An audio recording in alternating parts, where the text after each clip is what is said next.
Well, welcome, folks. It is God's Comic Brad Stein. This is Brad Stein Has Issues, where comedy, Christianity, and conservatism collide in a cacophony of clarity. You know what, folks? A lot of people don't discuss or think about when it comes to abortion, a pretty serious topic.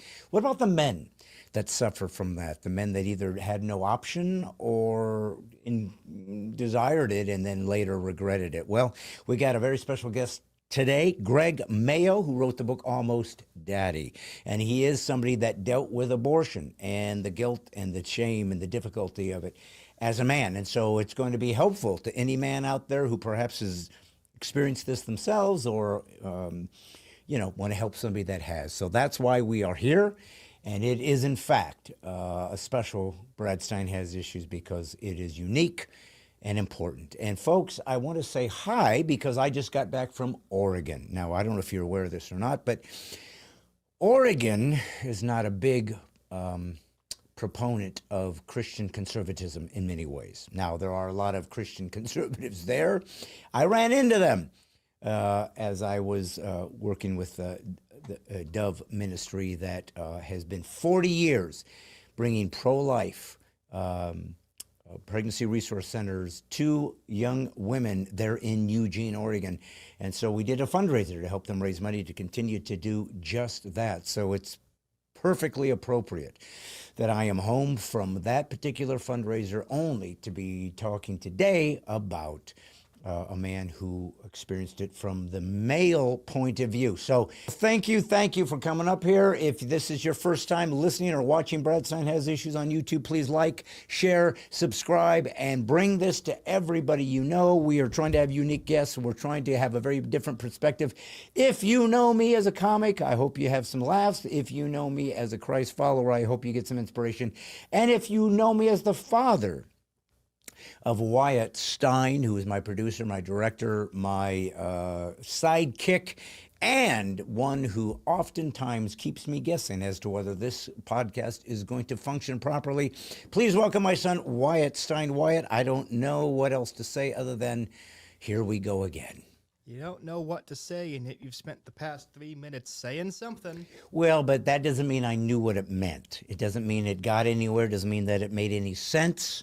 It just simply means that I was babbling in the hopes that somehow it will come out coherently, or at least I fool people in the illusion that I know what I'm talking about. No. You didn't say I didn't know what I meant. You said I didn't know what I was saying, which implies to me that you didn't know what was happening, but you knew exactly what it meant. Right. Okay.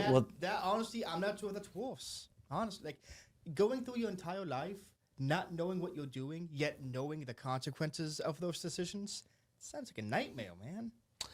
Well, Wyatt, I find myself in that position as we speak, constantly wondering why God would use someone like me to tell his story when I'm just a comedian, son. No one else was available? Well, I'm also a bit of an actor. A bit. Do a couple little authors of a couple little books. A few. And sired you from whole cloth. Oh, sired. That's a good word. I gotta write that down. That's actually a good word. Yeah. Sired. Now, some people would say that you exuded from my loins, but that is not what I wanted to talk about today. I want to talk about sired. And it's beautiful because, as you know, we are discussing today with Greg Mayo the ramifications of humans that haven't made it here. And that, of course, is through abortion. So it's a pretty heavy subject. And I was just in Oregon doing a fundraiser for a group that helps young ladies who are in this situation where they get pregnant and they don't know how to overcome it. Maybe their parents aren't protecting them or on their side, or they just don't know what to do. It's a very big problem that they find themselves in. And their hope is to bring God to them and some hope and some purpose to what they're doing, that it's worth keeping that baby. Obviously, it's moral, and maybe even to give it away for adoption or to take care of the kid yourself, because that also is a beautiful thing. Wyatt, let me ask you a question. Have you ever wondered what your life would have been like had you been born to a different father that wasn't as good as me? All the time, actually. And what did you come up with? What was your conclusion? Well, there was the time that I imagined what happened if I was born in, say, like California, but like stayed there. Yes. And you were born in California, Yeah, but you didn't stay. didn't stay though. Yeah. No. That version is still in traffic on the way over to this podcast, so I'll have to get back to you on him. I got to tell you something. That makes a lot of sense because one of the big reasons I moved from California, believe it or not, one of the top three, traffic. Yeah, it sucks. Oh, Oh my goodness. But honestly, I have to envy California though. As bad as the traffic is, I have seen much worse. where? Have you seen that picture in China of like a 16-lane highway No. that funnels into a 2-lane highway? Ha. It is legitimately people in situations like that, because it happens all the time in China, Yeah. are literally in bumper to bumper traffic for days. Like actual days. They have food trucks in that traffic jam that just feed people because they're just waiting. So yes, California traffic sucks. But boy howdy would I take that over being in China and having to deal with that. Well, Wyatt, you were in New York once. Okay, maybe there are some room for exceptions. My goodness, how does anyone in New York leave that state with their sanity intact? Have you ever met anybody that's come from New York, Wyatt? Did you notice they were missing something when you first met them? And it was their... Yeah, you know what? I kind of realized it after I said it. Well, it was funny because it was when you and I were on a tour many years ago, and we were driving to different places, and one of those places was New York. And we actually went to do a radio show with Eric Metaxas. Oh, yeah. And he has his own radio show, as you know. And he said, come on in and be part of the radio show. And so he was. You know, we've talked about this New York experience before, but you know what, Wyatt? I just was thinking about something.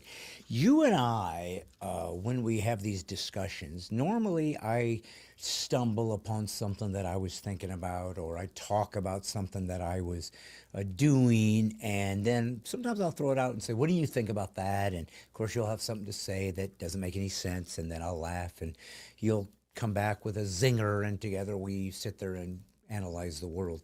But I wondered, you know, what would happen if we flipped the script here?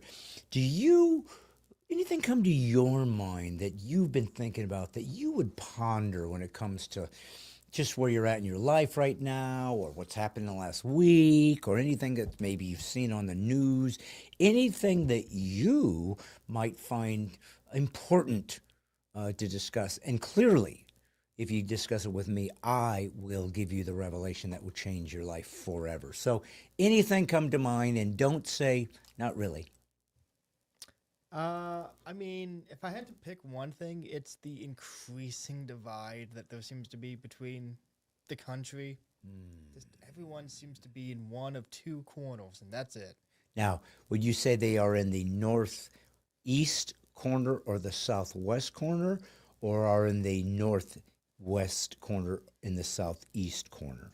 I think it's a combination of both. I think it's the north and then the south corners. But that wouldn't be a corner.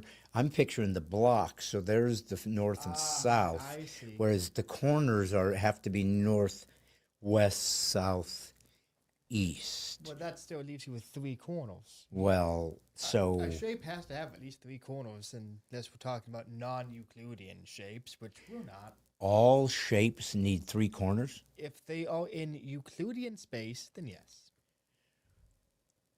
And you are Euclidean all of those corners? Nice try. Aye. You don't know what Euclidean means, do you? It's from Euclid, I'm guessing. Sorta. It basically just refers to, I believe, to how many degrees are in a shape. Well, so there's no two-cornered shape. No, if there is, name one. Name it. What's the name of the two-cornered shape? Obclornered. Yeah. Obclornered. So it's like oblong, but the two ends are cornered. Are you sure about that? I made it up, Uh-huh. but it could be a shape that I've just invented from whole cloth that now is going to radically change physics and geometry forever because of oblicorner. Ha! Think of that, son. I just created a new mathematical structure that you didn't know existed till I made it up on the fly. Yeah, okay. So Euclidean space just refers to just standard space. Okay. So in a three-dimensional world like we are in, Okay. it's Oh, yeah. height, width, and Yeah, it's just the height, width, and just like as you think. height. And then width. non-Euclidean is the stuff that goes a bit funky. with So that. 3 dimensions. Yeah, well, depending. Okay. We are in a three-dimensional world, so all Euclidean space is three-dimensional. Okay. So on Okay. and so forth. So you sit to yourself and you think, you look at the country, you see it's in division, you see Yes. that it's fighting, you see that we're in conflict. So what do you think, in your idea, what things stick out that bother you? Do you feel like there's any particular topics that are more critical right now, or do you feel like it just could be anything? What do you, or is it a conflict of as Robert George, who we had on years ago, who wrote the book, I think it's Clash of Orthodoxies. Is it a conflict of orthodoxies? Two philosophies that are literally at odds with each other that simply can't integrate, because normally you'd have a glove and a hand, and instead we have a glove and a kumquat, and it doesn't fit. Well, that's just comparing apples to oranges. Well, Well, I guess in your case, gloves to kumquat. right. The same thing, but exactly different. Exactly, except not. Perfectly not said properly. Absolutely in no way, shape, or form. Or exactly why it's so ambivalent, A perfect illustration of what not to believe. which I don't, starting with the affirmation that it's true. Definitely not correct. That would be absolutely true that it's false. Thank you. And so on and so forth. Indeed, it is. Wyatt, even you and I get stuck into a matrix that makes us wonder who's going to get us out of this hole before it's too late. And normally it's me, I think. But this time I think you got us out. Yeah. Well, if I had to say, the thing that I think is the most pressing is all of this like Antifa stuff that's been going on. Yes. People who claim that they are anti-fascist, and of course, what's a fascist to them but anyone they don't agree with. Right. And part of being a fascist, by the way, is total control of the government. Like the government controls dissemination of information. The government controls the economy, right, and decides, right, it's a socialist kind of thing usually, that the government decides what you can produce and what you can't, what you can sell, what you can't. Fascism also means that the people don't get to vote. You kind of are the ruler, completely totalitarian, and that you kind of can run amok. You control everything. So Yeah, that, so isn't it so great that these people who are literally domestic terrorists are anti-fascist? right. Well, that's Isn't that so? Because imagine if they were fascist, or at least had certain ideas and concepts that at least dabbled in that realm. Boy, we'd be in trouble. well, but you tap on something that's important, Wyatt. Remember that every idea presumes that there is a foundation that is reliable. Okay. Now, I once said to the atheist we had on Objectively Dan, do you remember that? Oh yeah, I remember that one. So I had a premise. I had a few because I was trying to create, and I want to get more, by the way. I want to find some more atheists. We're going to continue this series of the atheist experiment. But one of the things I said to him, and he found it interesting, or at least he said he did, was I said that the only question that matters, the single most important question of all humankind is, does God exist? That's the ultimate question, because if he does, he rules. If God exists, he runs everything. If God runs everything, then we have to listen to what he says and obey his moral structure. That's what it means to be God. You make the rules. Now, if you don't believe in God, Wyatt, then does your culture still have rules? Yes, it does have rules. Okay. However, what are those rules founded on? Amen, my son. And why should we believe in that foundation? Well done, my philosophical friend you are. That's exactly the problem. The God question is so crucial because it decides where do we gather our truth from. And I don't mean, and even that phrase was misspoke. There is no our truth. If truth has any definitional value, it is immutably true and it is transcendently true.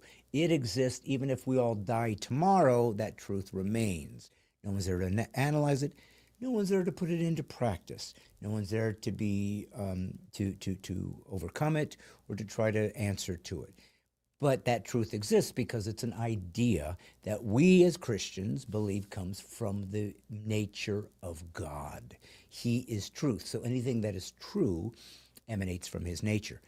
If you believe in truth but don't believe in God, then your logic or reason or what the Greeks called natural law, they believe that natural law could be found with logic and reason and in human understanding, not with God, the transcendent.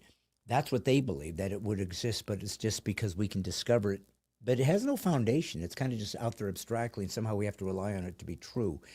Well, what they really are saying is our perspective of truth becomes true because we accept it as such, thus making yourself God. So why does God exist so important? Because if you say no, you become God. Now that's important. If you're an anti-fascist, notice what their entire fight is about. You are a Nazi, so I want to fight against Nazis because Nazis are bad. Did they have to prove I was Nazi? No. They just get to call me that, and then they can go fight because who would get angry at somebody fighting a Nazi? You are hateful. Do they have to define what hate is? I mean, objectively so, not their version of hate. I know they can define hate. Hate is if you disagree with somebody's lifestyle. Hate is if you judge that perhaps there's immorality in this earth that we shouldn't subscribe to. Hate is not allowing somebody to disagree with you or how they treat people. You can't make an assessment or a judgment or an allegation because it makes them feel sad about themselves. And that's hateful because ultimately how people feel about themselves is all that has matter and value and should be the most respected thing you can do is to make somebody feel good about themselves. But Hitler, if we're going to use fascism or Nazism, the easy throw-to word, believed he was doing good and felt good about himself by killing Jews. He thought that was a good thing. That's the problem with subjective feelings, is they don't necessarily comport to what is ultimately true and important. And if you don't have God, the architect that is outside of the man, who makes the rules and they can never be changed, no matter what the man says or doesn't say, whether he rebels or not. See, Christians believe that God created things perfectly in the garden. He said, it's all yours. Go take dominion, create more, do the best you can, create anything good you can under my standards. I'll still be God, but I'm going to let you procreate, make your own children, make your own ability to have your own government, which is male, female, mom, dad, kids. That was kind of the original government, so to speak, how we govern, how we live our lives, how we interact, and then we're going to be more and more and more. Eventually there'll be the church, the place by which we get our moral teachings that we come together and learn about, and then ultimately there'll be a government of federal governments or state governments or sort of structural governments whose only purpose is to help everybody kind of be defended against and keep the peace and just sort of help run the show. All this was done with Moses and Abraham and the Levitical laws. All this was kind of this beginning of the structure for how the world's supposed to work. And from that we end up getting our laws and our morality from God. See, well, once you become God, like you said with the anti-fascists, not only is your perspective the only one that counts, but nobody else is even allowed to disagree with you or have another perspective. Now, to tell somebody you can't think differently than me, you must not only that, but you must join me or shut up, get out of the way, and allow me to rule over you, literally, Wyatt, is fascism. I mean, nothing is more ironic. It's why I've said about the Wokey. This ideology is systemically narcissistic. It is inbred in its DNA that you worship your subjective desires as true and to never to be able to be breached or to be taken away from you. Everybody must believe it, honor it, worship it, accept it. That's narcissism, the ultimate worship of self. And it's systemic. It's literally in them. But remember, the idea that I get to describe for you what you are and I'm not allowed to disagree, even if it's untrue, is a lie. And Satan is the father of lies. And so he will lie through these folks to give them the illusion they're the good guys. And the Bible said in the end times, and we are in the end times, that people will say that which is good will be bad and that which is bad will be good. And so we now live in a world like that, where it's okay to sexualize children, or it's okay to mutilate them if it makes them supposedly feel better about themselves. And they don't. We're even seeing with those who are many people that have, gender affirming care. Many of them are saying, ooh, I don't like this anymore. I shouldn't have done that. I made a mistake. I thought it was going to make me feel better, and it's not working. And they want to come back. Well, of course, now they're not going to be able to ever return to normality. They'll have to try to do the best they can, but they've been harmed. And so to the Christ follower, I don't want a child to be harmed. I don't want a 15-year-old girl to lose her breasts because she thinks she's a boy. And then at 18 realize I don't want that. I want him back. And I can't. I mean, we can try to restructure something, but it's never going to be the original, beautiful, sacred body that you were given from the get-go. So what's interesting is to the Christ follower is when we say no to you, it's because we love you and we realize you don't understand what you're doing. You don't understand the ramifications of what's going to happen to you. And we don't want you to be in that horror of the realization, I can't go back. I can't fix this. I have mutilated myself. Now, this is important. Listen. God said there in Eden is two trees, the tree of life and the tree of knowledge of good and evil. Don't eat from them. Those are mine. Even though all this is yours, I get to set aside something that is only mine and only my domain. And they went ahead and breached that. And that's what brought sin into the world, is the breaching of that which is God's and saying, I will be God. And that set off the chain of reaction where we find ourselves to this day, trying to create a world that we get to be God and we get to be the government and we get to create our own rules and we don't have to answer or bow to anyone but ourselves. And of course, in a fascist state, that's what you bow to, the state. The state becomes God. And that's always self-appointed elite group that gets to decide we are the enlightened ones. We're the brights. We're the ones that have the insight and the wisdom. We're the gods. And the rest of you get to work under our domain. We'll take care of you. We'll throw you some bread. We'll allow you to have your circuses. But you will do exactly as we say. And that is what happens when you lose a moral perspective that can only come from God. I didn't know that my life was going to turn into this kind of a deep dive into what it means to be a disciple, and that's what I'm talking about.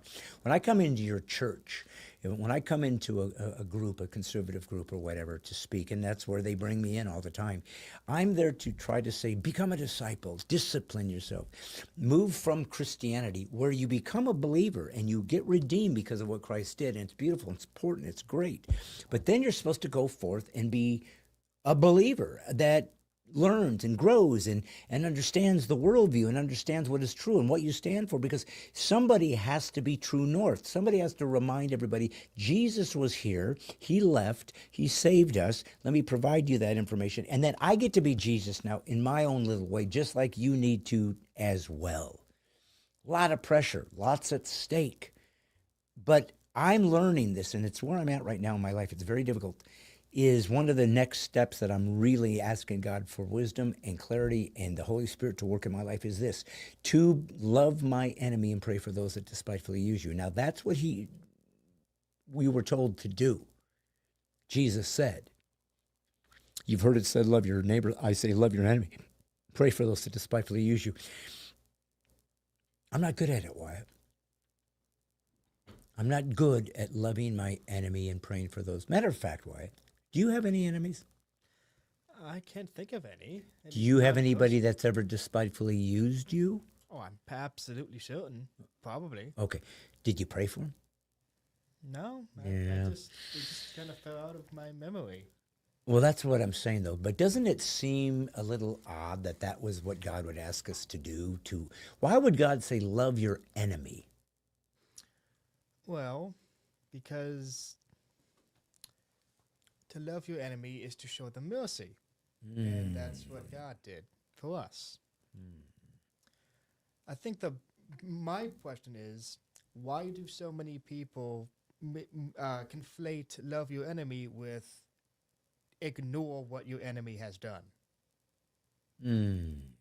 Love your enemy doesn't mean freedom from consequences. Doesn't mean you don't punish them for doing bad things. Right. Love your enemy means to personally forgive them.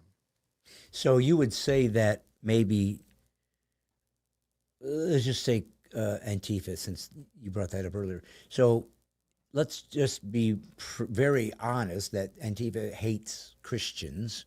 Yeah, So they're our enemies. they are a literal terrorist organization. Yeah. Like literally Yeah. defined. Yes. Okay, so they hate Christians. And now remember something, son. All leftism, progressivism hates Christians because Christians will not bow the knee to the state. We worship God. Nothing else will we ever worship. It's Jesus alone. You're it. You're where I give my life to. The God the Father presented himself as a man through Christ. That's it. I will try to be honorable to the state. I will try to be a good citizen, even to those who are not good people, because there's a lot of bad leaders. And I have an obligation to try to be kind and pray for them, but not if it breaches the word of God and the moral absolutes of him. That's where the state tries to become God. And I, as a Christ follower, have to say, wrong. I draw a line in the sand. You cannot go into the Holy of Holies. That's where God belongs, and he alone gets to dictate those ideas. And those are moral ideas. And so the Antifa is our enemy. And so what you would say is pray for them, that they would come to know Jesus, that they would come to get saved, that they would come to be free. They're clearly not happy. I've never seen a happy Antifa player. They're either screaming or on the ground or throwing something or hidden in a mask or something. But I've never seen them happy. Have you ever seen a happy? Have you ever gone to a Antifa choir where they put on a show for the children, singing wonderful songs of hope and inspiration? Ever seen that, Wyatt? No. Never know those. How about an Antifa band whose entire thing is to encourage you to come together as a group of people, even with different points of view, but laugh and joy and sing a beautiful song, like when you went to see Rush, that's your favorite band, and said, yeah, well, they could have been Antifa. I just love their songs, but do you ever see a group that's basically Antifa? No, I gotta say, I don't really think. How about the church of Antifa? Do they have a church service? No. Nah. Cotton candy. Do they have cotton candy stands in the corner in Portland that they've taken over? Is there popcorn available? Does shaved ice present itself? What about a street taco? Wyatt, do they have face painting? I'm asking you, where is the Antifa balloon sculpturers? They're over in Portland. And they are there. Allegedly, yes. You've seen them. No, allegedly. It's a rumor. Exactly. It is. It's just. It's hearsay, really. So what we have to believe is that there are, in fact, Antifa balloon sculptures waiting for little Antifa babies to come in so that they can give them something. So you got to have little babies in little masks and little shields, but they're Antifa. They're pre-Antifas. Yeah, pre-Tifas. Okay, so pre-Tifas are there, and that's what brings them in. Of course, balloon animals, shaved ice. Maybe they have a carousel. I mean, clearly it's not. It's like the horse is just a skeleton, and it's a dragon of Revelation is their characters. But they have a little. So they got to have pre-Tifas have to be drawn in with something that entices them. And you're saying that there's an Antifa carnival. That's but I don't know where you came up with that. It does seem to be rather arbitrary, but who am I to judge you? You brought up Antifa. Perhaps you've infiltrated Antifa and found out things that you're going to present to us even as we speak. No, not at all. No, However, that would be so I did see a obvious. video of somebody who did infiltrate. And Antifa place. was it fun? Was it a fun and game? Were they playing Monopoly? Uno? Were they doing fun things, painting each other's nails? What were they doing, son? Okay, so have you ever seen like a stereotypical ghetto area? Like, Yes. it's just nothing but concrete buildings and graffiti. You mean like a real ghetto area? like It's an not actual- stereotype. It's legit. Well, yeah, but Okay. Yeah, you know. I've seen that. basically that was it. It was an entire building that just looked like that. It was so weird, and it was in England too. Like, come on, ghettos are our thing. England, you have your own state. Well, what do you mean ghetto? It's just burn down buildings and stuff? No. Just a plain, lifeless husk of a building. You know what it reminds me of? What? Video games that are apocalyptic or are dealing with Walking Dead stuff, zombies, or anything like that sets up a scenario that is why did I blank on the word? When everything has gone bad. What's that called? Everything is gone. Yeah, when everything has gone bad and evil and dark, dystopian. Yeah. Oh, yeah. Oof. Every video game I've seen that has a dystopian landscape sounds like what you're saying it looked like when you went to the Antifa infiltration system. No. Somebody else went to the Antifa thing, and they actually recorded it and posted it online. And did it look like that, what I just said? Basically, Dystopian? Yeah, I mean, they had literally their flag. They had like their leaders organizing things. It was kind of militaristic. Yeah. I'm not gonna lie, it looked really weird. Weird, spooky, weird. Did you feel a darkness? Demonic presence? I didn't feel light from the situation. I'll tell you Did that. they have lights? Barely. Okay. Candles? maybe? Most of the sunlight. Kerosene lamps? No. Okay. Whale blubber? Maybe they're bringing back whale blubber lamps? No, it's England. I think they're landlocked. Okay, dang it. There's no place in England to grab whale blubber. Not in the modern era, no. Is there anything you wouldn't eat? Depends how much money I'm being offered. $10 million to eat a dead carcass of a rat on the street. Can I cook it? No. Oh, can I at least disinfect it? No. Then no. I don't want to get dysentery or Yeah, something. dysentery would be the least of your problems. Wyatt, when you and I come together with our little podcast, Brad Stein Has Issues, ultimately, what do you want the people to leave with when we're done with these little things? And they're always different. What do you want people who watch or listen to get out of it? Something, anything. I mean, one thing that I find about, just art or any sort of communication is it's kind of a two-way street. You can say whatever you want. You can have whatever message you're intending, but then there's also the interpretation of that message, and that can oftentimes run conflict with it. And ultimately, as far as I'm concerned, as long as you got some value out of it, then who am I to say that anyone's interpretation is better or worse. What do you think was the best, if you had to choose? And I'm throwing you on, on the spot here. What's the, or at least your favorite episode we've ever done? Oh gosh, that's a good one. And I don't mean our banter and our fun, because we've had some fun, great times together, but guest-wise, is there one that you said, this was so much, because you do the editing, basically, so Yeah. is there anybody that stuck out like, this really interested me, and I was there? No? Oh gosh, yeah, there was that one live. He was the musician. He played for some famous person. I'm not. Prince? Was it the, Prince, yes, the yes, guitar player that came here that used to be the lead singer for, lead guitar player with Prince? Yeah. Yeah. I mean, that was stuff like that's really interesting to me because It it's is. like just peering behind the curtain almost. Yeah, Just that's right. seeing a world that otherwise is kind of blocked off from you. Do you know who's behind the curtain, Wyatt? The Wizard of Oz. Yeah. Yeah. And do you know what he isn't? The Wizard of Oz. I mean, he's more of a stage magician, if anything. But he's not a wizard. I mean, depending on your definition. My definition is he wasn't a wizard. Okay. Well, listen, I'm going to tell you this. I am trying to seek God the best I can. It's not easy. It's hard. I want you and all of my family to know that living God, that we can spend eternity with him. I want everybody listening or watching to do the same thing.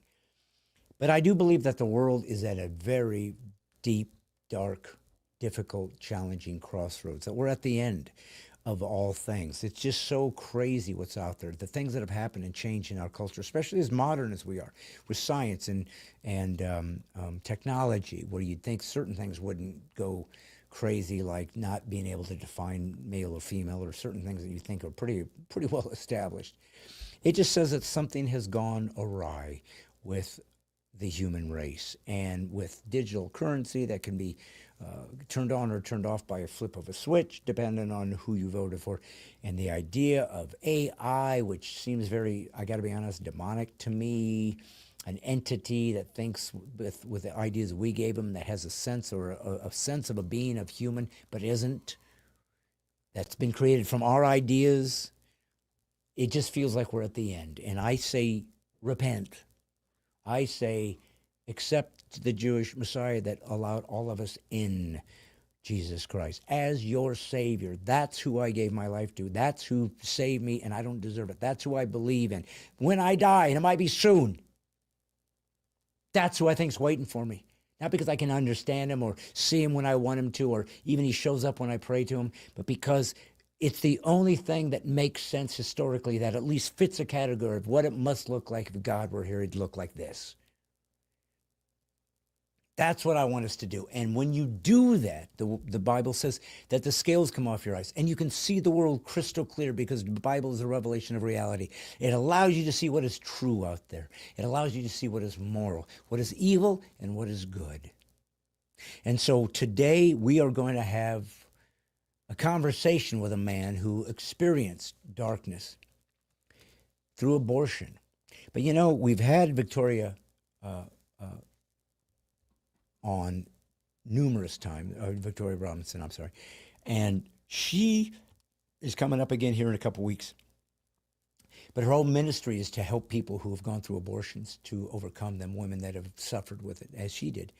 But she also has seminars for men, weekend retreats for men, to heal them and to help them. And this man that I'm about to introduce wrote a book called Almost Daddy.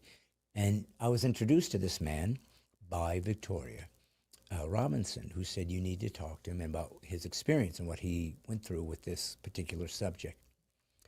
And so he came and we talked and we discussed and we tried to understand this hard thing of the neglected piece of the abortion bubble, the man that's half of that child, either doesn't want the child and forces the woman to get an abortion, or she doesn't, even if he doesn't want to, and he has no call in it one way or the other.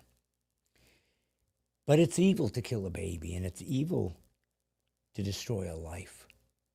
and to have a sacred love for this life, even if it was came through scenario that you didn't anticipate or didn't want, that feels wrong and evil, that would feel completely uh, dark, rape or incest, things that would be evil and are evil, and a rapist and an incestor should, if caught and convicted, should be treated with the full, absolute hammer of justice upon them. But what if you lived in a life that believed that that human life is so important it deserves to live anyways, even under the worst case scenario, over somebody who never chose to get pregnant? That seems absolutely incongruous to those out there like Antifa who would say it's all about me and my desires. But to be a Christ follower means you actually sacrifice yourself for something more important and holy, even if it costs you and it becomes difficult and it becomes something that you would not have asked for. And yet God says, will you walk with me even under this incredibly difficult circumstance and bring life onto this earth? You might not have any idea just what I have in store for you if you live in this holiness, even with this deep difficulty. That's why it's a discipline, guys, because it's so hard and it feels so wrong. And yet God says, what the enemy meant for evil, God will turn to good. He can redeem anything. He will. He can't. He does. And this particular man that we're about to talk to found his redemption in Christ, even after experiencing the loss of his children through abortion. It's the side of the story we rarely hear, the man's side. Well, we're not going to neglect that today. So please listen to this interesting story that's important for any man suffering from post-abortion trauma. Please listen and enjoy this conversation with Greg Mayo. Hi, Brad. Thanks for having me on. I appreciate it. Well, it's my pleasure. So, we have a mutual friend, Victoria Robinson, who's been on my show a few times. And I have been a champion for pro life, excuse me, and for PRC fundraisers for many, many years. Have done many, many, many of them, and obviously care about life and children in the womb and allowing them to live and thrive and survive the best they can. So, boy, sorry. So this is an important subject, but I was thinking about this when you were brought to my attention that, in many ways, the man side of this story oftentimes isn't brought into the picture. Now, oftentimes at the PRC fundraisers, they do prepare and provide opportunities for the men who got involved with this woman's pregnancy to learn about child raising and things that maybe they're not equipped to do. So they do try to help them. But what you don't oftentimes hear about in that discussion as to whether the woman was going to bring her child to fruition here is the father, who apparently, it appears, has no say in this. That it truly is a woman's right to choose, and only a woman's right to choose. And of course, as a pro-lifer, I think you got to choose life and so forth. But you obviously experienced something that really brought this home for you. So if you would like to maybe quickly summarize kind of what got you started here, maybe referencing your book, that's up to you, as to what got you into this fight and kind of where you're taking it and where you think maybe it needs to go in the discussion in the West as far as how men are involved with potential abortion in their life. Well, I got into this fight 16 years ago. And the catalyst was that's when I entered healing for my own abortion wound, which was 21 years prior to that. Okay. So if you process that for a minute, Brad, I spent 21 years thinking I was the only guy that had any kind of pain or thought or regret or shame or anything about my abortion loss. Um, I even saw a therapist when I was in my 20s, and in about the eighth or ninth session, I brought up my abortion story, and he kind of leaned back and kind of thoughtfully looked at me and he said, I don't think that's really a thing. Tell me more about your dad. So the emotional invalidation Mm. from this thing that lasted over 2 decades, and I accidentally stumbled on to the idea of healing. I was in a men's group at my church doing a book study. The book had nothing to do with abortion. Didn't even mention the word abortion. Um, a book called When Life is Hard. And at some point during one of the nights, this voice in my head said, "Hey, dude, share that abortion story." And I was like, "No, I'm not doing that. I got to go to church with these guys. There's no way I'm sharing this." But the voice relented or wouldn't relent. And so I finally shared my story. And by the end of the night, out of a room full of 13 or 14 dudes, three other guys said, "Hey, look, I've never told anybody, but, my girlfriend in college, high school, whatever." That's the apex moment. That's when I knew, because for the first time, I didn't feel alone. Mm. And so I read every book available on men and abortion healing. I started speaking at churches, recovery groups, prisons, anywhere that would have me. And that went on until 5 years ago when I decided, you know what, I could reach more people if I wrote a novel. If Mm. I wrote a story that chronicled a man's journey from abortion wounding through all the acting out behaviors, all the pain, the sin, the shame, and maybe I could show a way that had a path back to God through hope and healing. So that's how the novel came back or came about 5 years ago. Okay, so it's a novel. It's not a personal biography of your experience. Maybe it draws from real events, but it's fictional then? It is. My story's sprinkled through it. The author Paul Young's fond of saying fiction isn't real, but it's true, right? So I wrote it as a novel. Part of the reason is because my 20s were so all over the map that there was no congruency to the story. It didn't make any sense. And part of the reason was to protect people that were actually involved in those life issues. And then the other reason was something my father said, who he said, "Well, you're not writing a memoir, are you?" I said, "No." He said, "Good, you're not famous. You shouldn't." Mm. So I wanted to be able to, the thing is, Brad, I wanted to be able to share the story, but I wanted to be able to amalgamate feelings and thoughts that guys had shared with me in the years I was talking about it, and share some of their thoughts and feelings. I wanted the main character, Ben, to be sort of universally relatable, right, to guys that had experienced abortion loss. So the novel just made more sense. Okay, so like you said, it's equally effective. I mean, there's lots of fictional novels that can change people's lives because truth is truth, and all truth is God's truth. So either way, you're getting to the crux of something that people need to utilize to help navigate issues they've been dealing with, and so it doesn't diminish its value. But you talked about going into prisons and churches and whatnot, and telling your story. So maybe you could just do that really quickly. Let's hear your particular story as to what happened and how you ended up, sort of in this experience and how it did affect you emotionally. Maybe people need to see that authenticity and that vulnerability to realize how deep it is. Maybe to feel a little bit more sympathy, a little bit more understanding for other people in their life that maybe they've know has gone through this and didn't realize what they've been, harboring all these years. Well, at first, I would say a lot of people, everybody knows somebody, right? One in five men will experience abortion loss by the time they're 45 in the US. One in five.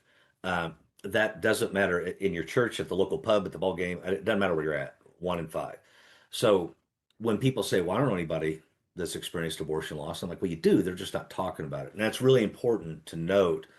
But my story, and it's important to understand here, Brad, that abortion is the middle of the story. A guy doesn't reach that abortion crossroads completely unscathed and healthy and walking in lockstep with Christ, right? It's just not how it works. So, but starting with the abortion, I was 18, about a month or two away from graduating high school, and my girlfriend was pregnant, and and her mom told me, and um, her mom said, "We're going to take care of it," and I immediately said, "What does that mean?" And she said, "Well, she's going to have an abortion," and she decided this was what was best. And so I did the drop back and punt thing. I did what every cultural narrative said I was supposed to do. Even though I was against it, I went with them. And in fact, the novel opens with the scene of Ben sitting on the steps of an abortion clinic. The things that happened in that opening scene is what happened. Um, Here's the problem. First of all, there were poster boards in the parking lot that day that said, baby killer, burn in hell, and a picture of a mangled up fetus. And I remember thinking, those are those Christians from my grandma's church, those type of people. Okay, stay away from them. It also made me believe that God wanted nothing to do with me now. Um, and so for the next 4 years, I dealt with depression, anxiety. I didn't know that's what it was called. I didn't have a name for it. But instead of going to college and playing soccer and doing the things I had planned on doing, I did go to college for a semester. It turns out if you don't show up to class, they give you an F. I didn't realize that. So I flunked out. Um, and I moved all over the country, worked a lot of different jobs, a lot of construction jobs, didn't date for very long. Anybody, because I had lost trust for women. And I didn't have a name for it, but that's what happened. At 22, I was working construction in Western Nebraska, and I'm not from there. I'm from Central Indiana, so nothing says fun like construction in Western Nebraska. And I had spent some time with a young lady from Chicago before I left, and she called me. I don't remember how long I'd been out there, and said, "Hey, I just want to let you know I'm pregnant." And Brad, I remember thinking, why does this keep happening to me? Which is a stupid thing to think, right? I understand the mechanics of it, but I didn't understand who I was or why I was doing the things I was doing. By that point, I had gotten so far away from who I thought I was. And so she said she was going to have an abortion, and she didn't know about my past. And so I immediately said, "Hey, let's get married." And she said, I don't want to marry you. Um, and I said, "Okay, so I'll take the baby. You don't have to meet it, raise it. I don't want child support, nothing. Or we can give it up for adoption." And she said, "I just started a career. I'm not going to be pregnant for 9 months and then not have a baby." And I said, "Okay, I'll get in the car right now. I'll be there tomorrow and we'll talk about this." And she said, "My appointment's first thing in the morning. Don't bother." And the last thing I said to her, because at this point, so the first abortion hurt me. The second abortion hardened me, is the best way I can say it. And I was in a full out panic and I screamed at the top of the lungs, "Don't kill my baby." She said, "It's not a baby and it's not your decision." And she hung up. Um, so that 4 years of chaos and pain informed the next several years. I was hardened. I didn't trust women at all. Um, if any woman showed any kind of emotional vulnerability, I didn't want anything to do with her. And I did all kinds of stuff to try to not think about it.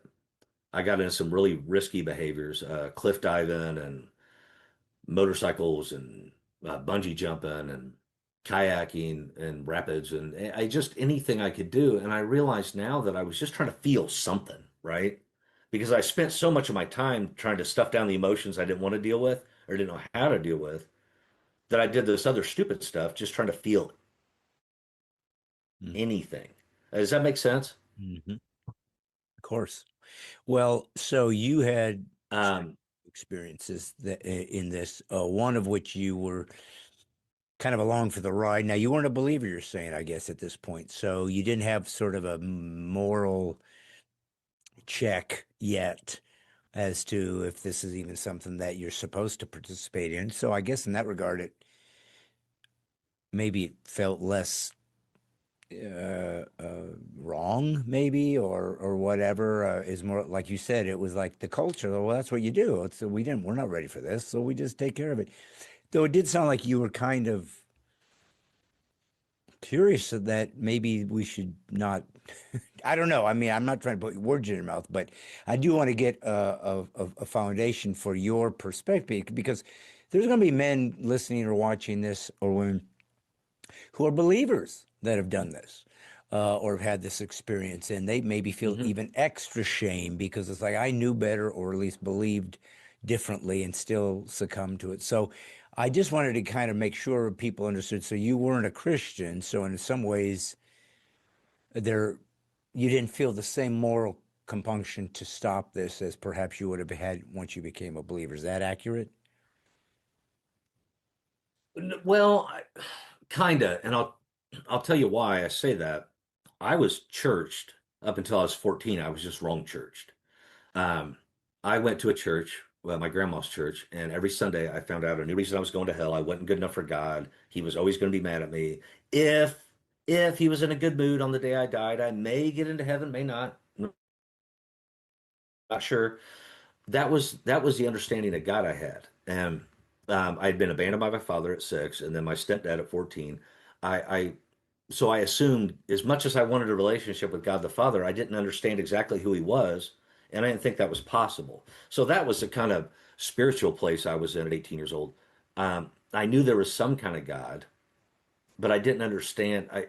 I knew the God of the Bible had wanted nothing to do with me, and so that's kind of the foundation I was in. I had started reading philosophy back then, some new age stuff like Richard Bach, the guy that wrote Jonathan Livingston Seagull, and Zen and the Art of Motorcycle Maintenance. And I read Siddhartha, which was about Buddha, a book by Herman Hesse that came out in the 50s. So I was searching. I was searching for something, but I didn't know God. And I was even baptized at 14 at my grandma's church, but it wasn't real because I baptized. It was more of a Pascal's wager baptism, right? I was kind of hedging my bets. Some things were going on in my life, and I thought I might not make it. Not health things, but just. And so when I protested, and she said this is going to happen, um, I went and talked to my dad, who had divorced his second wife and was living back in the town I lived in, and he said, "Well, she's right. It's probably the best thing." Honestly, Brad, I didn't have anywhere to turn. I didn't know who to talk to, and so I dropped back and punted. I went with them. I didn't But want to be there. I didn't want her to be inside, but I didn't have the authentic masculinity in me yet or the moral clarity to say, I don't care what your opinion is, mom. This is my kid she's carrying. We're going to figure this out. yeah, yeah. Well, and the tricky part is, and it does not change the moral reality of it, but the tricky part is the woman is the one that's carrying the baby. So it's kind of it's not like some neutral scenario where people are trying to make a choice, but no one is being affected. The woman has to carry this baby for 9 months. So, what can you do, frankly, to stop whatever they choose to do if they're in a state that allows you to have an abortion? So maybe that's part of what you have been trying to maybe work on. Is are there ways to defend men who want to keep a baby? I mean, it's got to be a challenge uh, to do something like that. Is that part of your ministry as well? Is seeking reform perhaps in that regard, or is that not really part of the mission for you? Not not on the legal side. And I talk to politicians and I talk to lawyers all the time that are in that wing of the fight, if you will. My lane, besides helping men find healing, is helping men stand up and be uh, advocates for life. And there's a way that makes sense even outside the legal parameters. For example, a study came out a couple of years ago that said women that had had abortions, and over half of them said if the man would have spoke up and said, "Hey, I've got this. It's going to be all right," whatever, I wouldn't have had an abortion. But we have not only a lack of authentic masculinity in this country right now and in the West, um, but we also have a lot of passivity.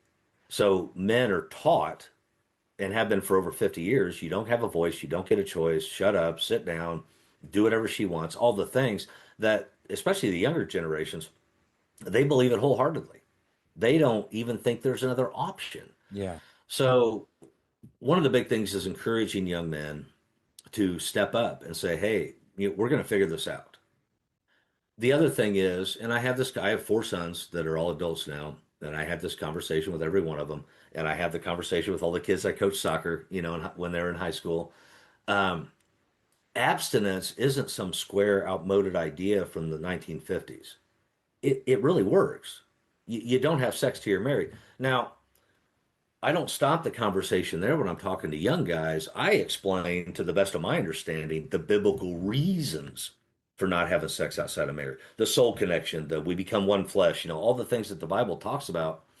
Um, I think that's where I'm best suited to be in the fight.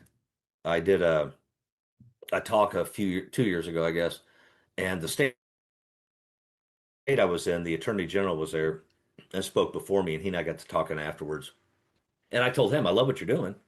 Keep doing it. I'm going to stay doing what I'm doing. There's room for all of us in the pro-life world to stay in our lanes and to battle what we're good at battling. And at some point, it all comes together and amalgamates and becomes a force. We're not quite there yet. We're still a little splintered, to be honest. So when you go to talk to men, though, I guess so. It's a composite of what does it mean to be a man, to stand up for what is right, to be a warrior, to be courageous. If you find yourself in this scenario, this is what God would expect. I guess is one angle is your responsibility, but then um, obviously there's this other side to it, which is what you keep mentioning, which is the wound or the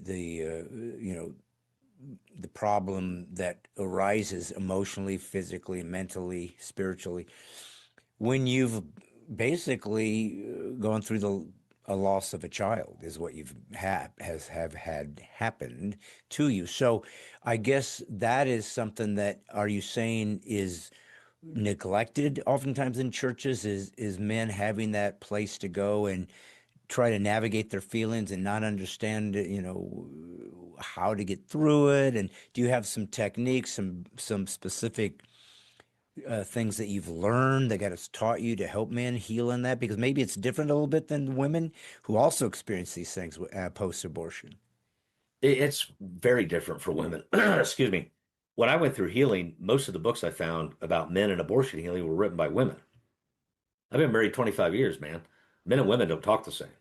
Um, and so after I wrote the novel, I wrote a 15-week study based on the 12 steps for men. Um, but one of the biggest things, a friend of mine, Michael Fichter, who's the president of Indiana Right to Life, wrote a book and published it this year called Upstream. And he talks about the importance of, if we're going to affect and impact policy, we have to first impact the culture, which is upstream from politics, right? And so that's a big key to it. But I talk to a lot of pastors, Brad, and a lot of them say, well, we really can't talk about abortion from the pulpit. We can't be political. And my response is always, bro, it's not a political issue. Why do you think, in a study that Shepherd Research did in 2022 of men impacted by abortion, only 7% said that they would go to a clergy member or a church leader to find help? That's a problem. And the problem rests squarely on the shoulders of the church. Now, I've been very fortunate in the last 4 or 5 years um, to be invited to join the National Coalition of Ministries to Men and the Fatherhood Commission and these different organizations that are men's ministries. So I look, I speak at a lot of pro-life events, just like the PRC banquets and the fundraisers and all the things.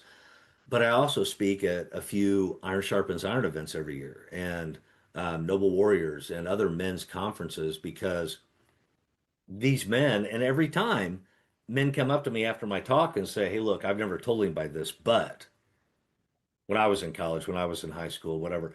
And then the other thing that always happens is they come up and say, hey, I never thought about the guy. So I'm out here trying to connect these dots for people. Um, if I could get churches to talk about abortion, pain, and healing for men, because these dudes are sitting in the pews on Sunday, right? They'll write a check to a PRC, they'll write a check for whatever, but they're not showing up. And I'll give you a great example. I was at CareNet last week at the conference in Charlotte, and there were 1,800 attendees. You want to take a stab at how many of them were men? I don't know, 10%. Yeah, yeah, 197. Yeah. Um, Men aren't showing up. And so for men to be understood, to understand that they have a place on this field, they have to be called out. The awareness has to be there. And I'll tell you a little anecdote. 8 years ago, 9 years ago, I was speaking at a Celebrate Recovery down in southern Indiana. After my talk, I had all the conversations, which you have. And then I walk out in the parking lot and there's some older guy standing by my truck. And I thought, well, that's kind of awkward. So I walked up to him and he says, I've been sober 22 years. I said, congratulations, dude. That's awesome. He said, I ain't done yet. I said, okay. He said, yeah, I never touched a drop of alcohol or a drug until my junior year of college. 3 days after my girlfriend aborted my baby, I crawled into a bottle and didn't crawl out for 11 years. And he started tearing up and he said, until I heard you tell your story, I never realized that the abortion was the catalyst for that. And he got emotional, and so did I. And we stood there and talked for about an hour and a half. That's what I'm talking about when I talk about awareness. I'm talking about helping men make the connection between issues they have, addictions, how they parent, how they view women, how they treat women, to connect it back to the abortion and then to find that healing. Um, and how many guys say to me, well, I mean, Jesus forgave me. I'm like, yeah, I believe he did. But what about healing? No, no, no, you don't get Jesus forgave me. Like, yeah, I get it. St. Augustine said, God will provide the wind, but man must raise the sail. Like, you've got work to do, bro. But they do it because of the shame. I can't talk about this in my church, right? That's what we got to change. We have to normalize talking about it, just like we've normalized talking about opiate addiction in church because it finally reached a place where we couldn't ignore it anymore. So, but how would you frame that? Because if I went into a celebrate recovery or something at church, we all have something in common, but what we have in common is we chose to imbibe in a substance that we became addicted to. So it's kind of an easier reference point. I used to drink, I used to do drugs, and it's hard to stop, and we all understand that and get that. But for a man who has experienced an abortion, there is something a little bit different about him because, A, you didn't physically do something, right? Other than you got somebody pregnant, but you didn't do the abortion. You may have even disagreed with it, I guess, and there's nothing you could do about it. So I guess what I'm trying to understand from the psychological standpoint is, what is the man grappling with perhaps that uh, that is different than the woman? I don't even know if that matters, but I am curious because women have they're very much more open about feelings and Mhm. emotions and the pain, but they're also mothers. They're the only ones that can carry a baby in their womb. So there's something different about that dynamic that a man will never experience. But we want to save our kids. We are designed to defend our children, to defend our Right. family, to be warriors over the weak and the innocent, and certainly our own. So, what is the man grappling with specifically? What are some of the patterns and some of the struggles that are specific to men that they have to overcome? What is the patterns you've learned over these years? Well, first of all, there's one heck of a Venn diagram between the pain that a man and a woman feel. It's how we address it that's different. I don't, I would never walk up to a woman I don't know who just told me they had an abortion and ask them how they feel. But women do it to each other.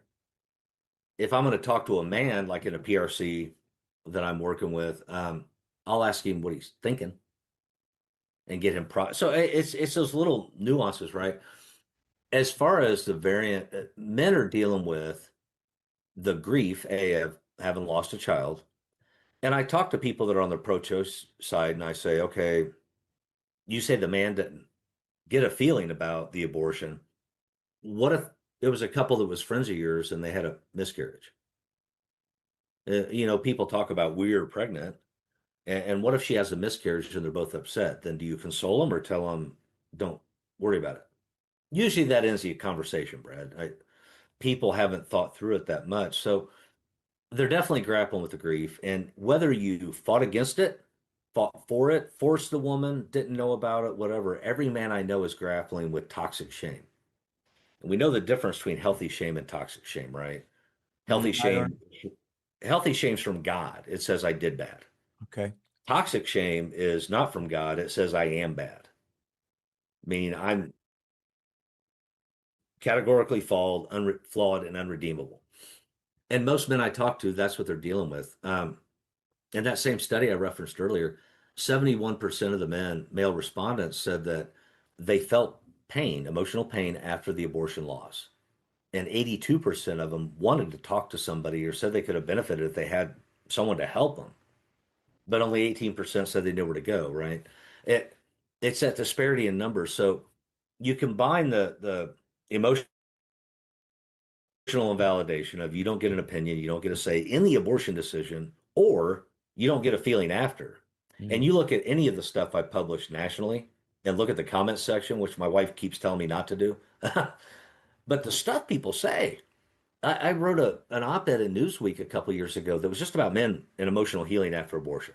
I didn't say it should be illegal. I didn't. It was none of that.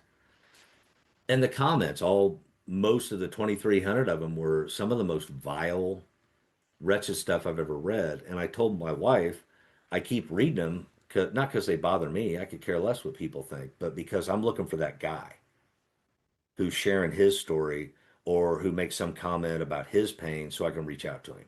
Mm. Um, so you combine the emotional validation and you combine that with nobody on the other side of the thing is connecting the dots for these guys. They end up dealing with something by not dealing with something, right? Why am I angry? Guys say all the time. Why am I depressed? That was my big thing. I knew something was wrong. I knew I felt something. I just didn't have a name for it. Mm. Mm. So if a guy could look on a movie screen or listen to a podcast or um, look at the scoreboard at a ball game, and instead of seeing an advertisement for the 17th kind of beer that stadium's selling, maybe it's an advertisement that says men and abortion loss, or you see what I'm saying? We have to get the awareness out there. We have to let men, my generation and down, I'm Gen X and even above, but to understand that they do have a valid voice, opinion, feeling, thought, pain, anger, whatever. That has to be the first step. We're not going to get anywhere healing men or stopping abortion if we don't do that first.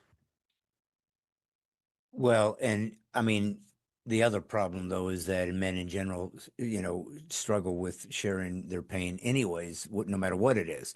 Well, that's just not part of our nature. We have to learn to trust and find someone that we can count on to be safe with and be vulnerable with without feeling emasculated. Somehow men equate this idea of brokenness or um, I guess a fragility to what they're struggling with as lacking manhood, like I'm not strong enough. So there's an added element to men's shame that women don't have because they're not supposed to be the strong ones. They're or at least they're not expected to be.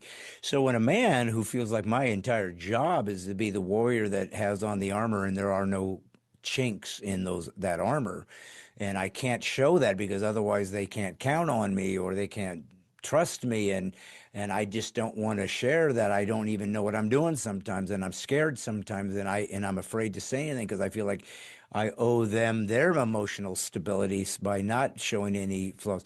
Well, that's too much to bear for a human. We can't do it. We're also little boys that are stuck at times in places in our emotional scarring that happened to us growing up that haven't necessarily gotten healed. Mhm. So there does seem to be an additional bonus of of challenge for men when it comes to emotional healing because it's hard enough to get there, but then to feel like even to admit you have a problem, it becomes its own problem is kind of ridiculous, but it is what it is. But as you've gone through these experiences, and you're very open, obviously, with these men, so at least you can tell them, I get it.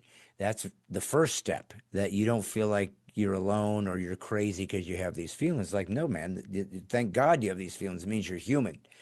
You feel where you're supposed to feel. You hurt where you're supposed to Hmm. hurt.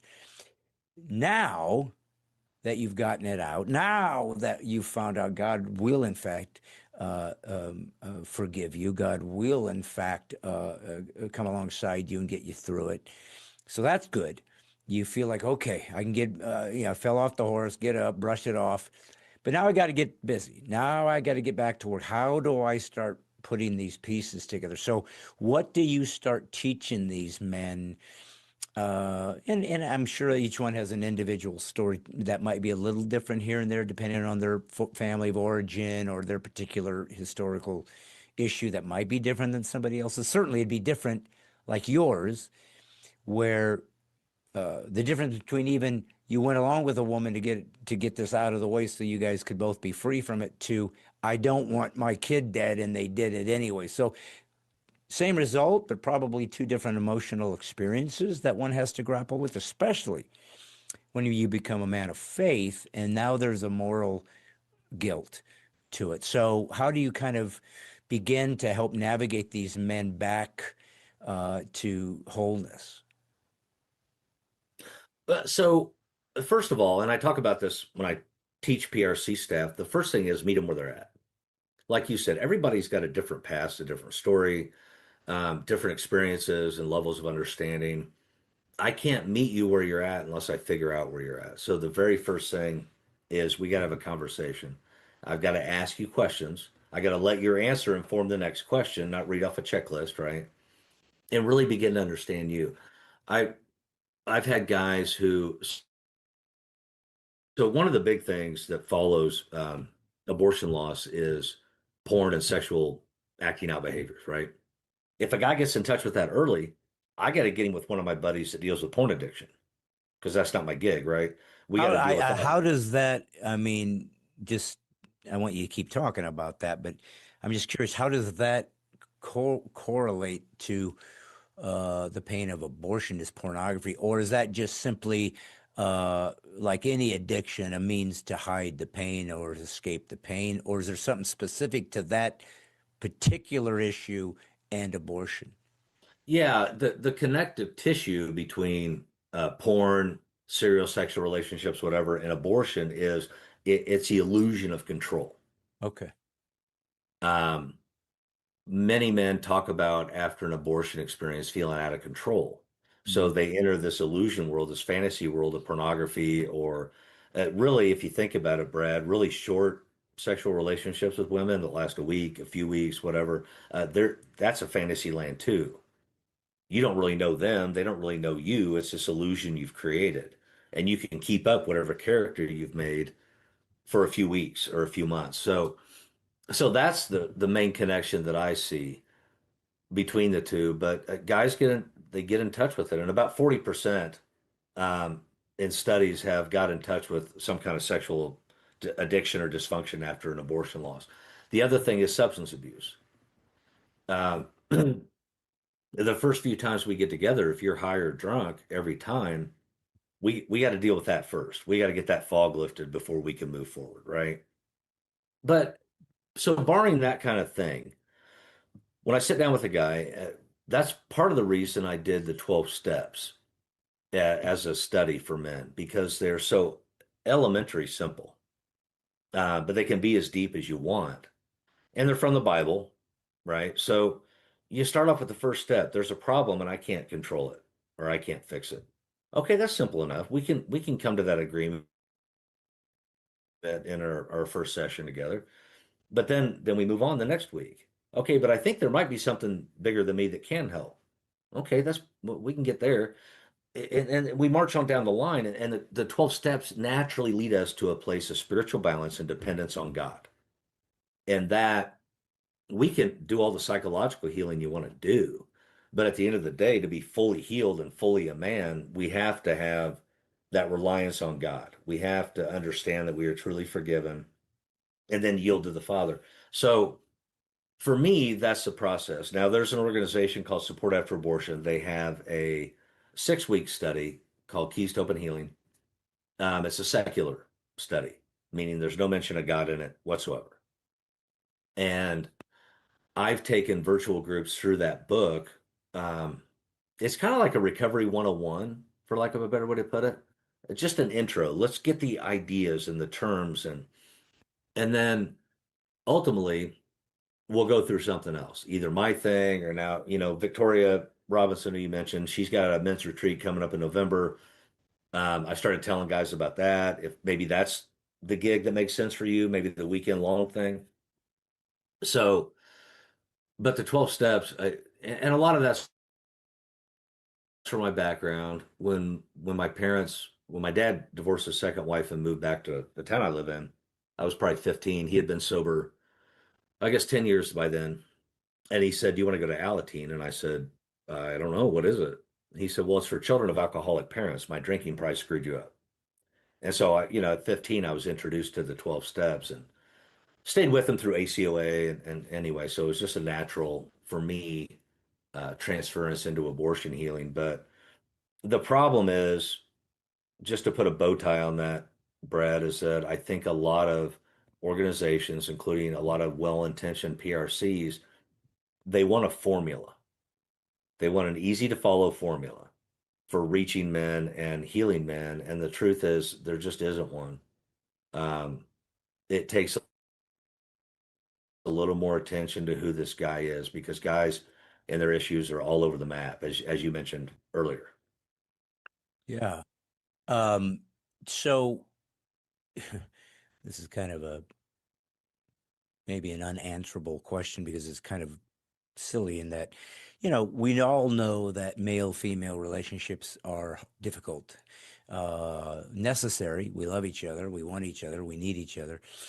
But we think different. We act differently. We're emotionally different. We just simply are. It's probably good. That keeps us in balance. And we make up for the parts the other one is weak at or not equipped to do. That's our roles to become one, to need each other, to become stronger, because the Bible says we become one.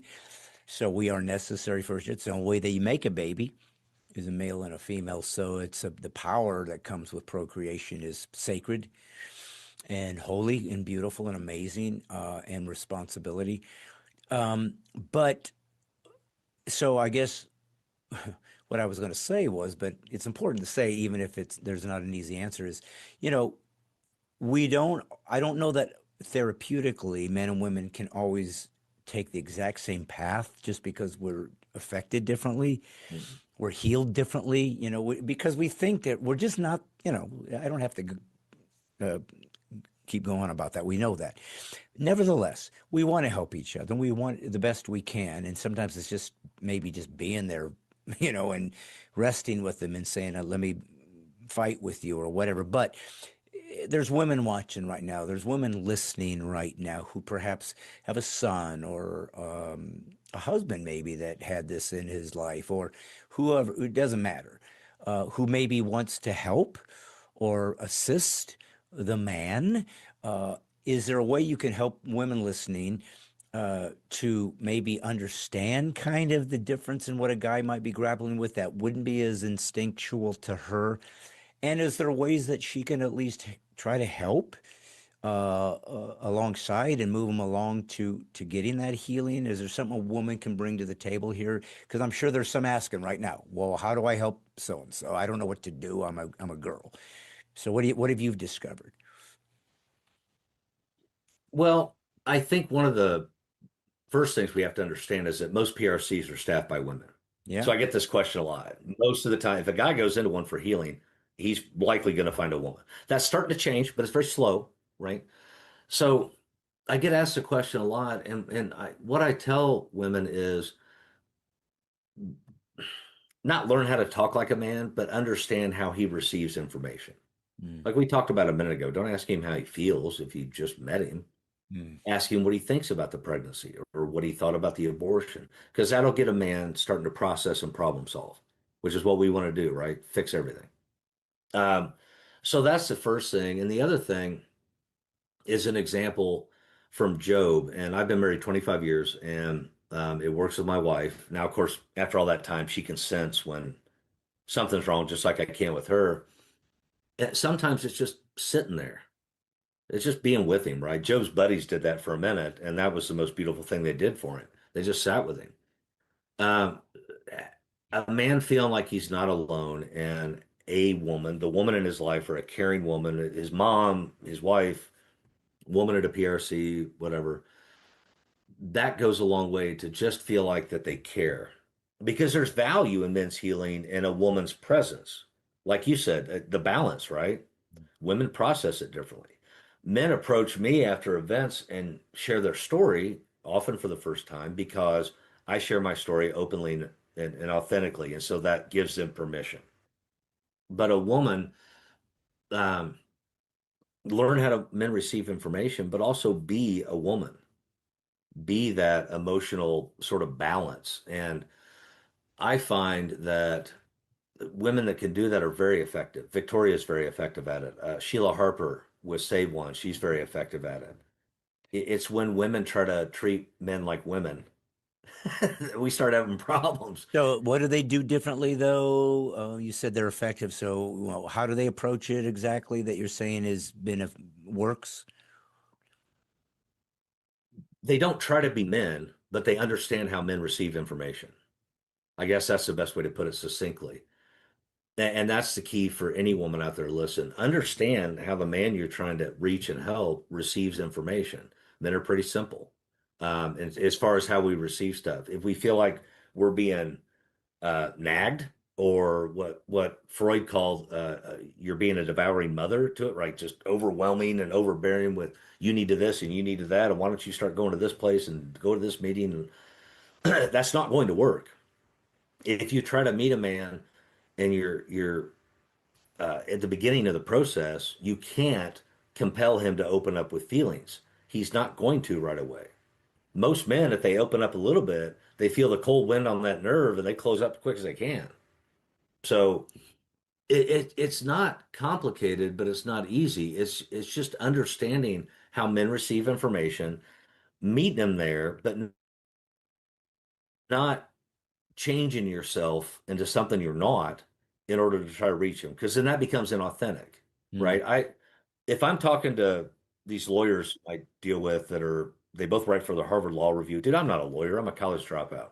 I don't talk to them any different than you and I are talking. Yeah. Um, when I go speak in prisons, I don't talk to those guys any different. So it's just that authenticity that really matters. And like I said earlier, it's learning to listen, and I mean really listen, not listen to respond, but listen to what he's really trying to say. Mm. Because most men present anger first. Below that anger is fear, and below that fear is sort of the real thing, right? Mm. If Mm. we understand that and we walk through those things with him, anybody can be effective at reaching a man and helping him find healing.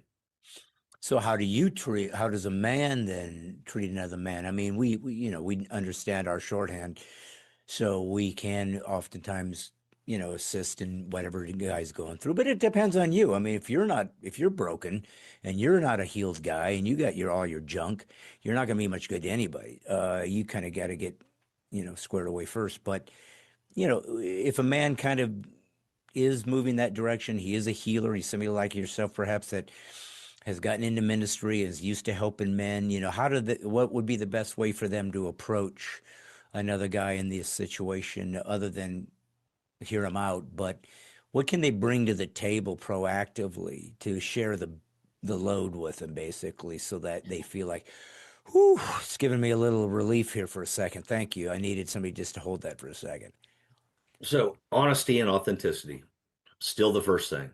I think that it should probably be categorically universal, but it doesn't matter, and this is important to know, whether you've been impacted by abortion or not. You can still help that guy. Now, one of the worst things that a small wing of the pro-life community does is I call it biblical condemnation. Mm. Um, that's not going to help anybody. Number one, you don't know their biblical framework or frame of reference. Whether they were wrong church like I was, or they came from a good church or just a bland church, you don't know anything about it. So to try to confront them with biblical truth about their sin, you're going to lose them. You have to A man has to meet another man on an authentic space, shoulder to shoulder. What do they say? Women bond face to face and men shoulder to shoulder. You meet them in some kind of place where they feel safe talking. If that's on a fishing boat or on a walk through the woods. If I meet people locally, men locally, well, I shouldn't say never. I really try my hardest not to meet them in one of the rooms at a PRC where we're sitting on couches and pastel wall colors and whatever. Even if it's just getting out, grabbing a cup of coffee, just getting out, walking around the parking lot. Like get him somewhere where he's comfortable and then listen to what he needs. If you ask the right questions, and it's something I learned in sales training years and years ago, the 4x4 question method. Yes, 4 questions wide, each one 4 deep. And each question, his answer informs your next question. And you get down into the layers. It doesn't take long, man, 10, 15 minutes. And he'll tell you, I'm scared. I don't know how to be a dad. I don't make enough money. Um, I've never, my dad was a horrible guy. I'm going to be just like him. I've heard all these things, but So you these are have men to, that are contemplating abortion. You're saying these yeah. are guys that are thinking, I don't know, I feel like this is the best route, and you're trying to sort of help usher them through this situation, not only for the moral and the courageous thing to do and the responsible thing to do, but also to save them from themselves. I don't think people understand the emotional torment that sticks in you after it's done. They certainly don't teach women that. The other thing they don't tell women if they have abortion is you realize that you're probably going to grapple with this the rest of your life. Nobody tells them that. It's like, no, I'm done. I accomplished my mission. I'm not pregnant. I'm gone. I'll move on. You can't. It's Right. spiritual. This is a big, big, big deal. You killed your kid. That's that. There's no sugarcoating it. I don't know why we would. I mean, yeah, you're trying to be kind to people and you're trying to be able to help them walk through this. So I don't mean to be callous towards them, but it's a big deal, man. This is this, and it ain't going to suddenly get better just because you wish it away. So, what has been maybe uh, a way for men, perhaps that are listening or watching this, that maybe never realized that this has been part of their psyche. Maybe it never occurred to them because they've experienced this. They went through an abortion, did something, and it never occurred to them that that affected them. It's all subconscious. How can they kind of maybe for the first time, and maybe it's happening right now, kind of be? It's like a revelation. Like, oh my gosh, this has been gurgling underneath me all these years, and I didn't know it. No wonder I'm doing A, B, and C. So, is there a way to help a guy perhaps start coming to terms with something that perhaps he never saw before? Yeah, the first thing is if that revelation hits, if that wound opens up, don't try to close it quick. Sit with it, sit with the uncomfortableness of it, and then find someone to talk to. Uh, a therapist, a pastor, a trusted brother or friend. Um, find someone to have that conversation with. It's not the beginning or end of a recovery journey. It's just having the conversation. And the Bible, and that's a biblical thing, right? We confess our sins one to another so that we may be healed. So you start there. You start with opening up about it. Dude, I told you in the beginning about being in that group of guys at my church, right? I was scared to death. Palms sweaty, cotton mouth, my neck was beat red, and I was horrified. Been going to church with these guys for a decade. Nobody else was talking about abortion, but I did it. And what you'll find as a man, when you just have that conversation, your buddy, if you tell your best friend first, like, for example, he may not know what to tell you to do, Yeah. but you'll feel something as you get it out. You're right. You'll feel something as you stop letting it be that shame, that secret, that grief, because the devil's number one tool is isolation. Yeah. If Yeah. I can make you feel like you're the only one, and then seek. 15 years ago, 16 years ago, it was hard to find anything for men. Mm. There were no meetings, there were no whatever. I read a lot, so I started ordering books that I could find. I started meeting with my pastor once a week and the therapist once a week. and kind of both, right? To sort through the issues, but start it with a conversation and then find some information. Understand that some of the information out there is not good. Some of it is amazing. And understand too that there's no quick fix for this thing. You're going to walk a journey and it's going to take you down some different roads. When I got about a year and a half into my abortion healing, I was talking to my therapist and I explained some stuff and he goes, "Oh, you have high functioning anxiety." I'm like, "What's that?" And he explained it and I went, "Wait, everybody doesn't walk around like that? I thought that was just normal." Yeah. Right? So God will get you in touch with other stuff, but you have to start and you're going to have to go through pain about it. Yeah. One of the hardest things I did, Brad, was naming my two children. Mm. Um, I wrote letters to them. Mm. I loved them, asking them for their forgiveness. I wrote letters to their two mothers, asking for their forgiveness, offering my forgiveness. I read each letter out loud and I prayed over each letter, and each one I sent down the river, literally. So, and for your listeners, it was on bamboo paper with soy ink. So it's okay. I threw them in the river. Yeah. Right. What do you think men fear when if they were to expose this experience in their life or admit it and they're scared, like you said, like you were? I was beat red. I was like, I could, and in some odd way you might be listening to this going, what, I did this thing. So what do you think it is that men fear in specific with abortion that they don't want other men to hear about? What do they think they will be perceived as if they admit this thing?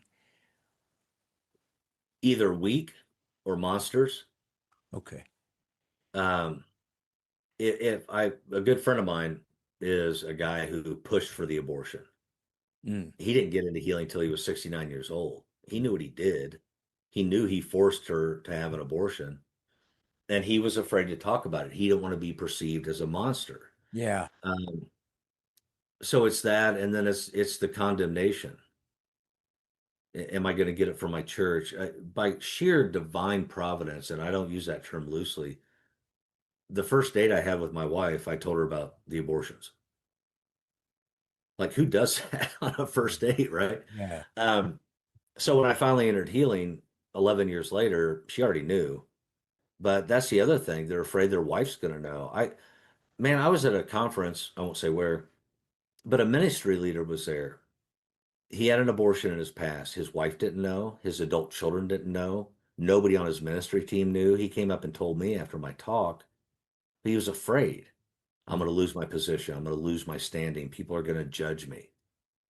Those are the fears men deal with coming out. Now, what would be, and I'm only asking these questions again for perhaps people who are going to maybe want to move forward and try to seek their own healing.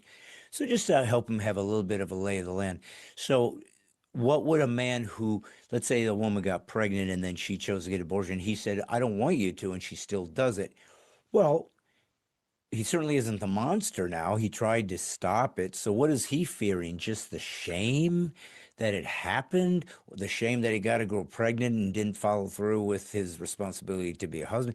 I mean, what are they dealing with that's different than the guy that forces an abortion? That I could understand you going, what the heck was I doing? But that's a different one. If you were trying to save your kid and the horror, wow, the pain of knowing I can't save my son, my daughter, whoever it is, 'cause they're about to die, and I can't do a dang thing about it. So you'd think they'd want to unload that because they, in some ways, are a victim. Well, okay, so yes, but I counsel my guys who fought against the abortion that you are not a victim, Okay. that you have responsibility in the situation. Yeah, but I didn't know she was going to get pregnant and I told her not to. You still got responsibility. You still got her pregnant. For that, yes, indeed. But I guess I don't, and I'm not certainly diminishing that. Clearly, that's the start of the whole thing. You didn't you didn't do the sexual experience in a married relationship where you want to have children. That's the point of marriage, one of the major points of marriage.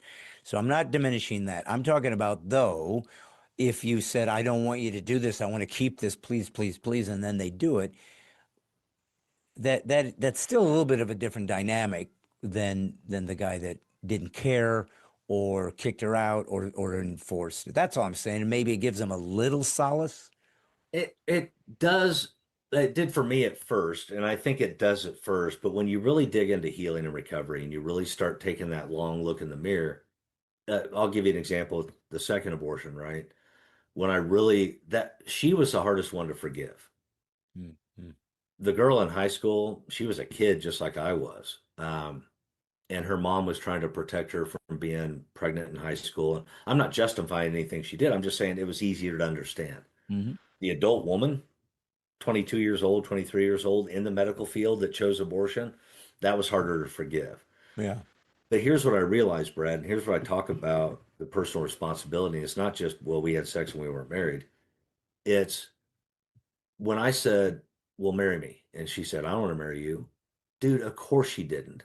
There was nothing about the way I was living my life that said provider, protector, Yeah. anything of value. Okay.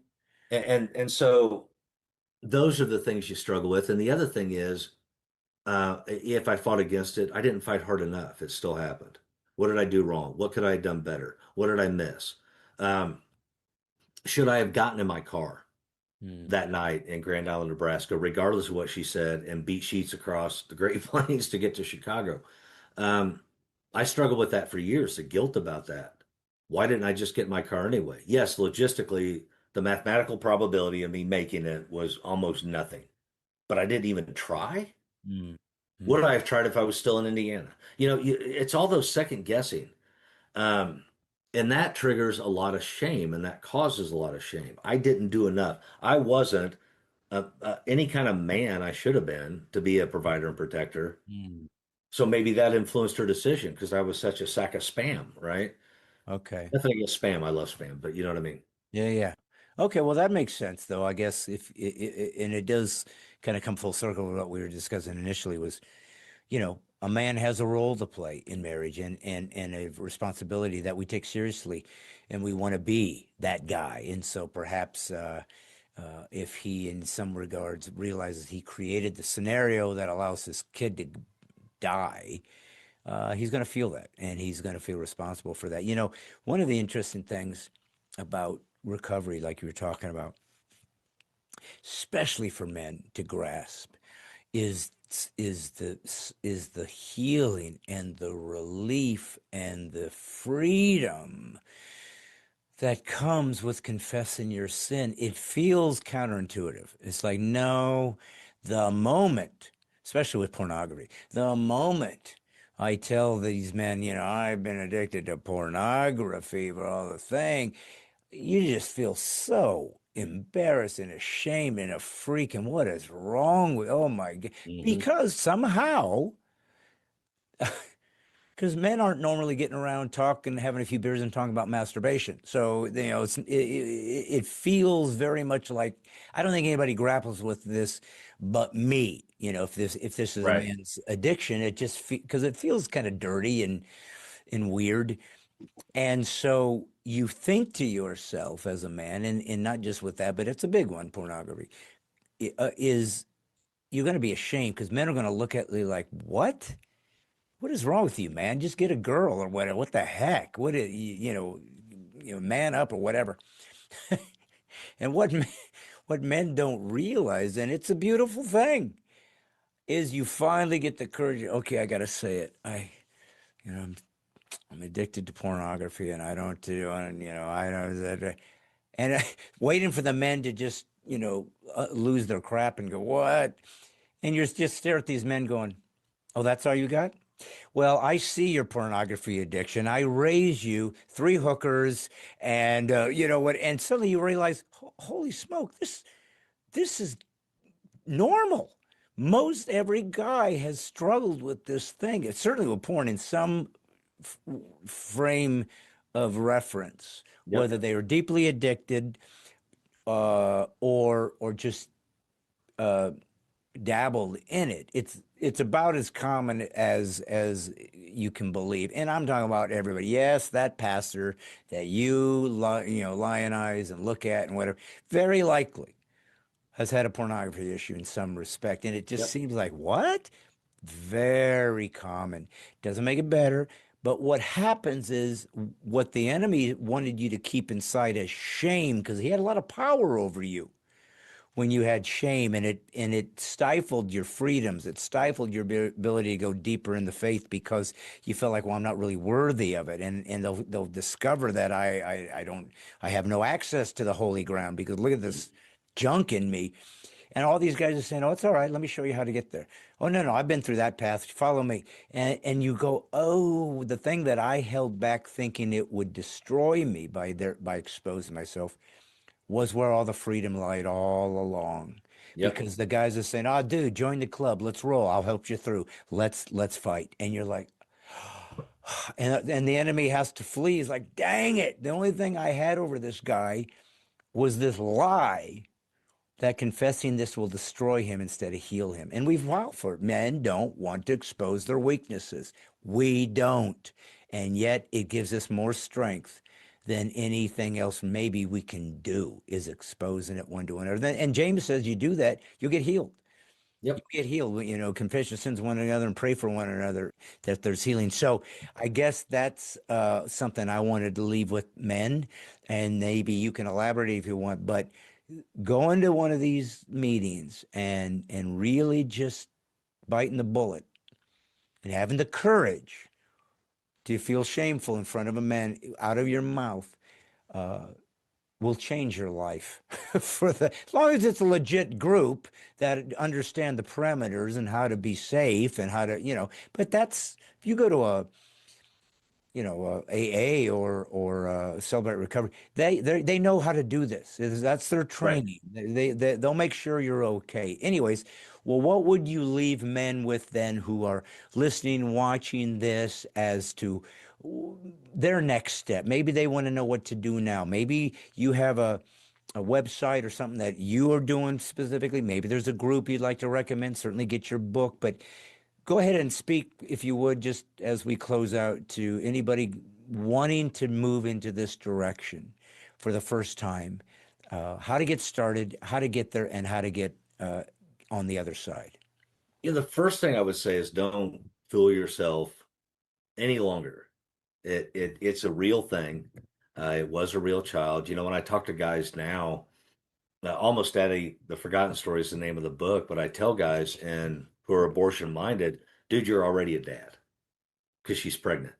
Yeah, The baby's just not out yet, but it's a baby and it's yours. yeah, You're a yeah, dad. yeah, So that would be the first thing, to not listen to the enemy and to step out of the shame and have a conversation. If you don't know who to talk to or where to go, you don't have a church or any close brothers you feel comfortable with, go to gregmayoauthor.com or almostdaddy.com and send me a message. I'd be happy to talk with you. I do virtual groups. I do one-on-one groups with guys. Um, the important thing is to step out and have that conversation. And like you said, Brad, if you're going to do it in a group of guys, do it in the right group of guys that understands biblical healing and confession. Don't go to the local blues bar and get up on open mic night and say, "Hey, guess what?"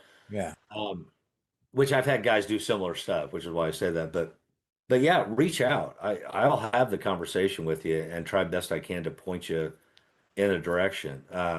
There are groups out there. SaveOne.org does a tremendous job. Victoria Robinson, she's doing great work and doing retreats with men. So start somewhere. Start somewhere. And if it's having a conversation with me, I'll help you find the next step. Mm, But for God's sake, literally, do not spend another day, waste any more time in this isolation, pain, and shame, because you're yeah. not doing anything but hurting yourself, everybody around you, and ultimately, and the worst thing, you're hurting and putting a wedge between you and a relationship with God.